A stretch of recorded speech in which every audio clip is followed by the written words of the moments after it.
계절을 하는 가을의 문학이라는 그런 생각해요. 좋은 숲에서는 마침 달콤한 잘 익은 과일 같은 그런 냄새가 나고 마치 가을이 깊어갈 때는 공원에 벤치하면서 햇살을 받으면서 젊은 날에 찾아나갔던 그런 숲에를 한편 보면 얼마나 좋을까 그런 생각도 해봅니다. 우리가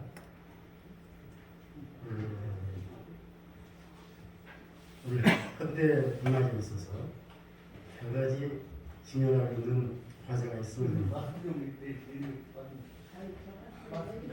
잘 안 들려요? 내리죠? 마스크를 벗고 오시죠. 예. 마스크가 문제. 언제쯤 이 코로나부터 해방이 될지. 네? 괜찮습니까? 네.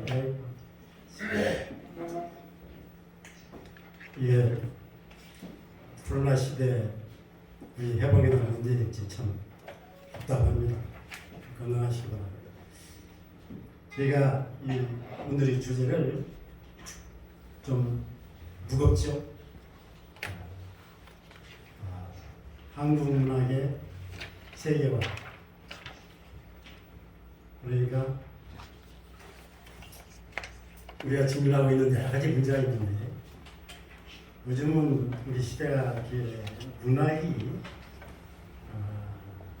많은 독자를 갖지 못하는 어떤 사람은 문학 소멸의 시대다 그런 얘기도 하고 그러는데 한국 문학이 극복해야 될 대가 문제 중 하나가 우리가 한국이라는 영토를 경계를 넘어설 수도 없어요. 여러 가지 이유가 있지만 세계에는 약 3,000개의 언어가 있다고 보는데 그 중에 78개가 문자를 가지고 있습니다. 근데 이 여러 세계의 문자 간에는 서로 이소의 문제가 쉽지가 않아요. 여러 가지 문법적 체계랄지 맛, 음량, 음조, 색깔 그런 것 때문에 상호 이송이 쉽지가 않아요. 그러니까 얼마 전에 우리 고은 시인이라는 분이 노벨상을 탄다고 해가지고 좀 법석을 떨었습니다만 노벨상도 여러 문제점이 있어요. 노벨상을 탈 때마다 있을 때마다 세계적으로 많은 그 비난도 있고 예를 들면 10년대인가 윌리엄 골딩이라는 사람이 노벨상을 탈 때 세상 사람들은 그 당시에 그레암글이라고 하는 유명한 소설가, 영국 소설가 그분이 타야만 된다고 여론이 그랬음에도 불구하고 못 탔어. 그러니까 뉴욕 타임스의 기자가 장문의 기사를 써서 노벨 문학상을 비난하는 저항하는 그런 글을 쓴 적이 있었는데 노벨 문학상도 우리가 좀 많은 상을 타지만 정당한 어떤 기준을 가지고 주는 상이 아니다. 그러니까 문학적 성취하고는 아무 관계가 없이 예를 들면 사르트르라는 사람이 노벨상을 거부할 때 여러 가지 말을 했는데 그 중에 두 가지가 기억이 듭니다. 하나는 노벨상의 기준이 문학적 가치하고는 관계가 없다. 또 하나는 제도화되어 있다. 그 이유로 거절했어요. 우리가 고은 시인이 노벨상을 못하는 이유 중 하나입니다. 문학적 가치와는 관계가 없어요. 일단 노벨상을 타려면 심사는 누가 합니까? 할리우드에서 명언을 하는 사람들이 심사를 해요. 근데 일단 고은 시인을 시를 읽혀야 되지 않겠습니까? 그런데 그러려면 번역을 해야 되는데 영어로. 그 언어와 언어 사이의 관계 너무나 커서 이걸 하기가 쉽지 않아. 예를 들면 김소리가 아무리 김소리 씨를 우리가 좋아해도 김소리 씨를 영어로 번역을 해야 되겠는데 이게 안 되는 거예요. 제가 80년대 몇몇 대학 교수들과 함께 공동으로 중고등학교 영어 교과서를 함께 만드는 작업에 공동으로 참여를 한번 했었어요. 그렇게 하기 위해서 중고등학교 교과서를 쭉 제가 참고로 이렇게 살펴보니까 어떤 교과서에 진달래라고 하는 시를 영어로 번역을 했어요. 근데 그 번역을 한 사람은 시인이야. 그리고 서울의 K대학의 유명한 영문학 교수인데 시인이면서 영문학에 정통한 사람임에도 불구하고 그 시인의 그 진달래 시 번역이 정말 저로서 충격을 주는 이런 문구가 있어요. 사뿐히 죄받고 가시옵소서 고이 보내드리려다. 그걸 영어로 어떻게 번역을 했느냐. I let you gently go. 여러분 고이 보내드리려다. gently go. 이 말이 되겠습니까? 점잖게 보내주면 좋겠다. 충격을 받았어요. 어떤 사람들은 이 번역이 뭐 창작이라고 그러기도 하고 반역이라고 그러기도 하고 그러기도 합니다. 특히 시는 불가능하다. 시의 번역은 불가능하다. 고은이의 시를 번역을 해야 되는데 안 되는데 물론 노벨상을 줄 때 시를 읽지 않고 줄 수도 있어. 예를 들면 정치적으로.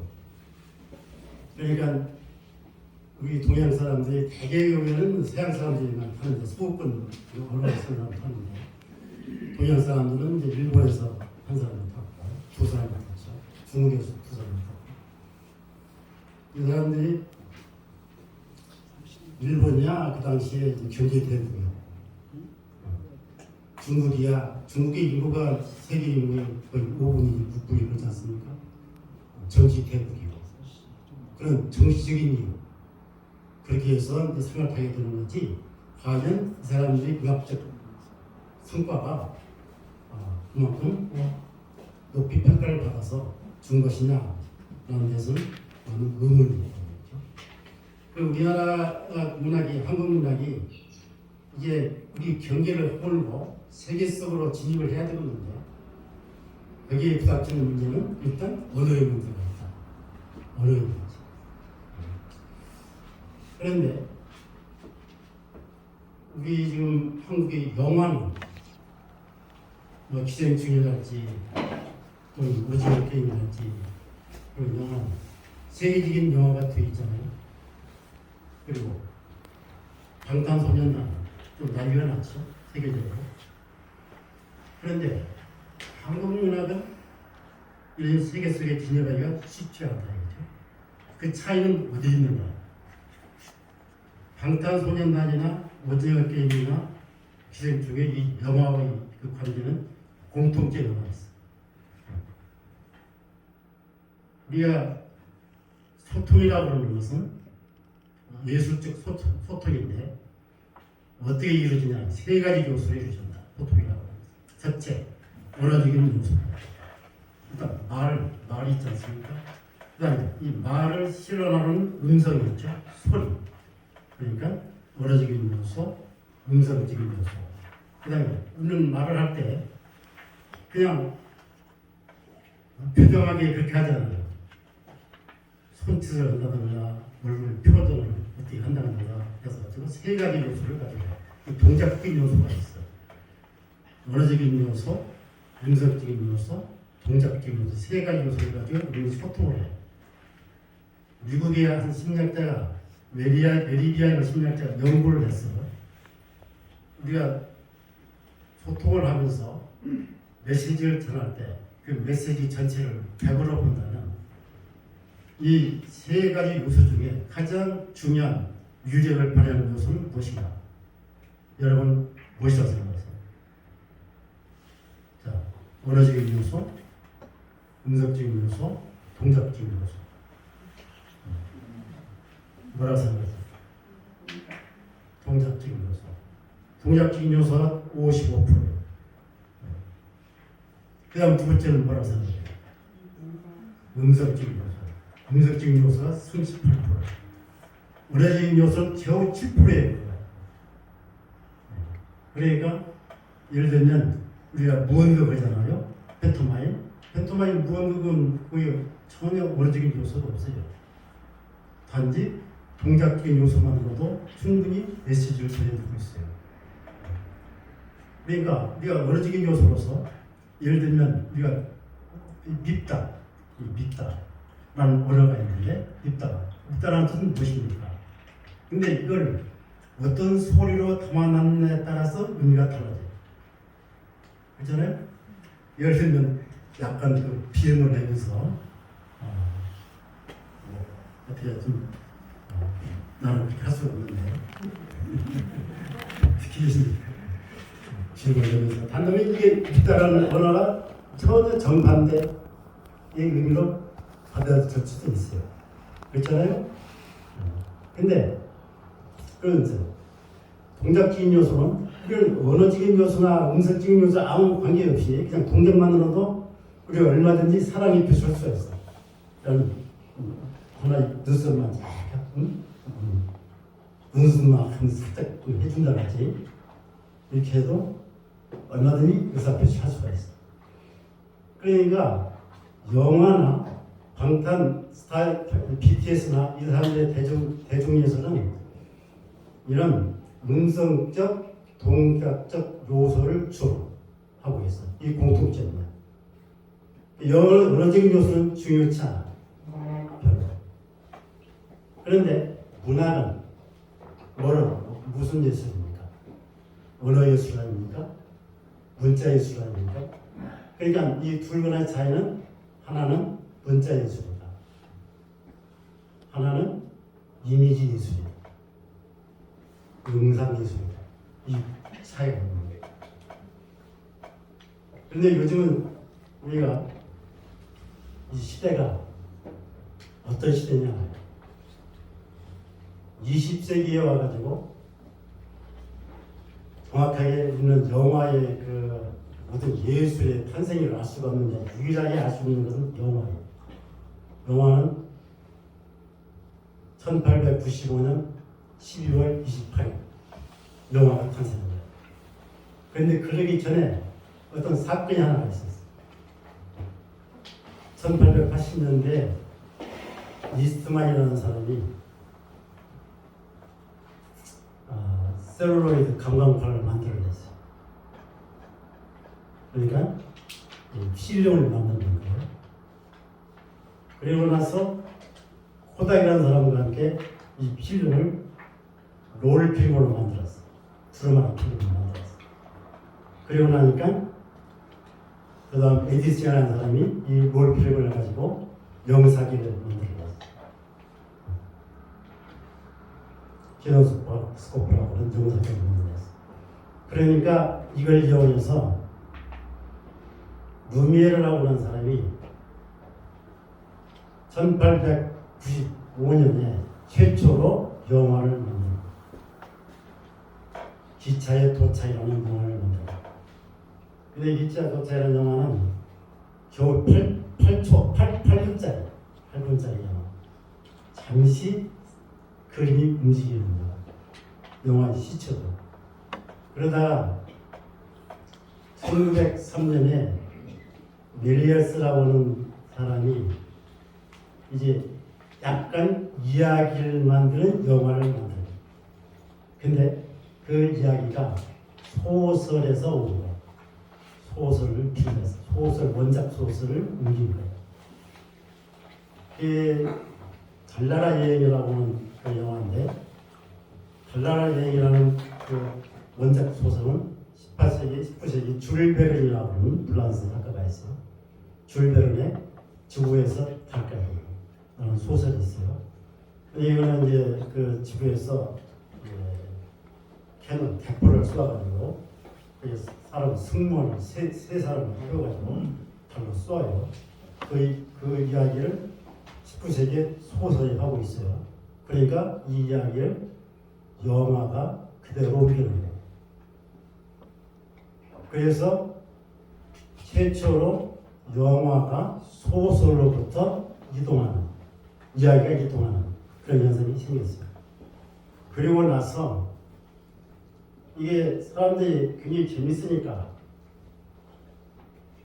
이게 소설을 읽는 것보다는 영화 보는 게 더 재밌거든요. 이 소설 독자가 그리고 그때부터는 이제 영화로 이동을 하는 거예요. 그러니까 미국에서 할렘이라고 하는 그 회사를 만들어가지고 할렘 안피라는 회사를 만들어가지고 이제 본격적으로 소설을 영화를 만드는 작업을 시작하는데 그게 배나라는 소설. 그래가지고 1907년에 배나라는 소설이 루 웰레스라는 그 소설가인데 이 사람이 배나를 영화를 만들어서 상영을 하기 시작합니다. 그리고 나니까 이게 성공을 거두니까 이제 본격적으로 미국에는 상업적으로 이걸 이용하는 스튜디오 제작사가 생겨요. 그래서 1913년에는 최초로 스튜디오를 가지고 있어서 감독이 프로듀서도 하고 그리고 영화를 제작하는 제작소도 갖추고 그리고 전속 배우를 갖추기도 하고 이렇게 하면서 본격적인 스튜디오 시스템을 만들어요. 그래서 20세기 폭스라고 하는 영화사를 만듭니다. 영화 제작소를 만듭니다. 그래가지고 여기서 이제 만들어낸 영화가 10개가 있어요. 만드는 거죠. 여기서 이제 그 전속 배우가 우리들이 아는 배우 중에는 마린 몰러지, 존 포드라든지, 말론 브란드라든지 이런 사람들이 성장을 하죠. 그러고 나니까